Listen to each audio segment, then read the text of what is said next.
দেখো আজকে দেখতেই পাচ্ছ চারিদিকে অন্ধকার হয়ে গেছে, দেখছি এখন সূর্য পর্যন্ত ওঠেনি।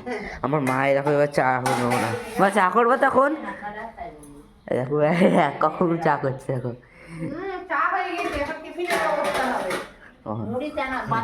এই দেখো আমার পিপি আর আমার ঠাকুমা বসে আছে, তরকারি বানাচ্ছি দেখো। এই দেখো, আর এই দেখো চারিদিকে অন্ধকার মেঘলা, দেখো কালকে থেকে সূর্য ওঠেনি। বাইরেও তোমাকে দেখাচ্ছি তারা, এই দেখো চারিদিকে অন্ধকার।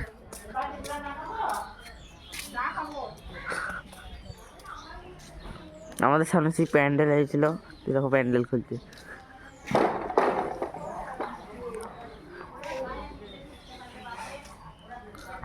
হয়তো বৃষ্টি হবেই হবে, গ্যারেন্টি নাই কোনো। দেখো মা আবার চা করতে লেগেছে, দেখাচ্ছি কাছ থেকে দেখাচ্ছি। এই দেখো মনে হয় দুধ চা হবে, তাই না মা? দেখো দুধ চা হবে, মানে আমার ফেভারিট চা, দুধ চা। ভিডিওটা যদি ভালো লাগে অবশ্যই লাইক কমেন্ট শেয়ার করে দিও।